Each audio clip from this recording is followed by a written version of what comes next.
Hey guys, this is John. Quick update on the Master versus Many game. And I made a miscalculation, folks. That's right, I made a big mistake.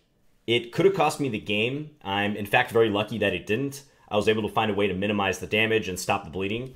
But boy, I was nervous for one particular moment I'm going to show you in a second. So last we left off, the Many played this move, queen to d8, escaping the pin, so the knight on c5 is no longer pinned. And the question I pose to you guys is, what's going on with black's e5 pawn? Because when black plays queen d8, suddenly the pawn on e5 is undefended. So naturally, the first thing I thought about here is, can I take the pawn? And it seemed like the most natural move. I didn't think any other move was going to be truly strong. I could try to include the rook in the action, but I can't get the rook over to the d file. Slightly annoying. Maybe I could think about rook c1, but knight d3 is always a possibility for black. So after pondering this position for a while and playing through some lines in my head, I eventually did decide to bite on the e5 pawn. So I played bishop takes e5, and I expected the Many's reply, which was knight to d3, with the fork on the queen and the bishop. Now I have to move my queen somewhere that will simultaneously defend the bishop, and I've only got two safe squares to do that on, d4 and d6. Note that c3 is covered by the black rook, so I can't go there. So I chose the wrong move at this point, or at least I think I did, because I did not anticipate what was going to happen. So I probably should have played queen d6. This would have been the most responsible move. But the thing I didn't like about that is that after queen takes d6, bishop takes d6, knight takes b2, the Many regained the pawn, and it didn't seem to me like white had very good winning chances here. Although I do keep the bishop pair, I've got this weak a pawn, so I wasn't so keen on going into this and trying to grind out something. I mean, if I could trade the a pawn for the b pawn and then maybe eventually win the b pawn somehow, that's a different story, but it seemed like such a pipe dream I didn't even want to bother with this line. So for the life of me, I could not figure out what was wrong with queen d4. And even though this decision happened a couple weeks ago now, I remember spending quite a bit of time on this move. We've got 24 hours per move, so not tons and tons of time to think, but I thought about queen d4 quite heavily, and I was anticipating lines like knight takes e5, queen takes e5, and now queen b6 check. I thought this could be the Many's plan, with the point being that I cannot play rook f2 to block the check because of rook c1 mate. So I was ready to play king h1 in this case, and I thought maybe the Many were very keen to play queen f2, trying to tempt my rook off the back rank so that black can deliver another checkmate with queen to c1. But I was ready to play rook g1 if necessary here, saving the rook and protecting the g2 square. And even though the Many could invade with the rook like this, I don't think it does any damage. And in fact, black has to start thinking about their own king, because I might get in queen e8 check, king h7, bishop takes f7 is one line I analyzed. There's no threat on g2, no back rank issue, queen takes g1, king takes g1. My king always has an escape square to f2. So I'm just winning here. So I was feeling pretty confident, and maybe in the back of my mind a little nervous that I had missed something.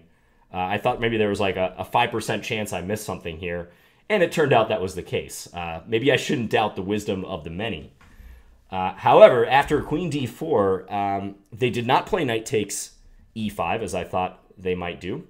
So instead the Many played the much stronger line, queen takes d4, bishop takes d4, and if you haven't seen yet, aka if you haven't been following along with this game, and you want to challenge yourself, see if you can figure out what the Many played here. They played a very strong move. So black to move, pause your video and try to figure it out.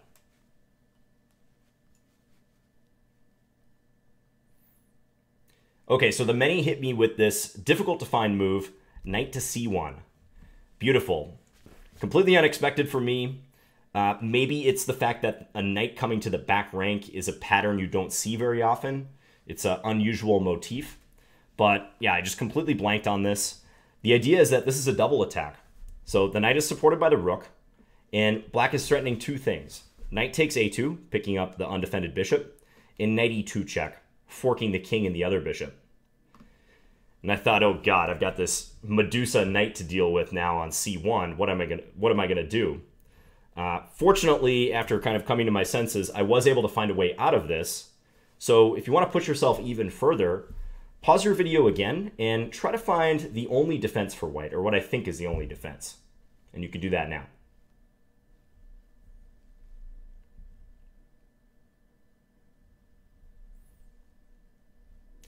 Okay, so I realized that if I'm going to save one of the bishops, I would much rather save the dark square bishop. Letting black take time to go win the A bishop, the A2 bishop, is not such a bad thing because their knight gets stranded over there on the A2 square. So I played bishop to E3, guarding against knight E2 check. Black could play that, but it would no longer be a fork. And allowing knight takes A2, but now I can swing my rook over, rook A1. And I'm attacking the knight, which has no safe squares to go out to. B4 and C3 are both covered by the white pawns. And importantly, because we played bishop E3, the bishop also helps to guard C1. So black cannot go out the way he came in. Knight to C1. So I breathed a little bit of a sigh of relief when I found this.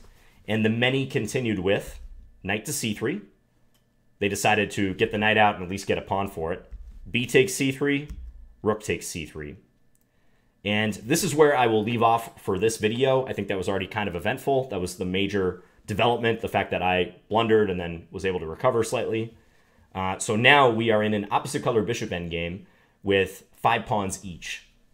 And even though opposite color bishop endgames have drawish tendencies, this game, I can tell you, is still going on. And I will fill you guys in with the moves in another video shortly. So playing back through this sequence of moves 27 to 33, black playing queen d8. I took this pawn on e5, and my sense of danger just let me down. I mean, I feel like I took responsible measures to try to figure out what the opponent's plan is, but this is a case of just flat out missing a move. I thought I had done my due diligence in looking at knight takes e5, queen takes e5, queen b6 check, king h1, and deciding that line was safe for white, but I missed this unusual knight to c1 resource. So that can happen in chess, as you can see. I mean, I'm an IM, and this happened to me. You shouldn't feel too bad when that occurs. It's more so if like you're completely blindsided and you were 100% convinced that there could be nothing in the position. But I at least had an inkling. I mentioned that 5% chance that I thought there might be something black has, and hey, it came to bite me. It came back to bite me this time, that 5%. So anyways, if you still want to join this game, you can. The link is in the description below. We've got over 5,000 players participating on the side of the many. And if you have any questions about this continuation or the game, feel free to leave them in the comments. All right, guys. Talk to you later.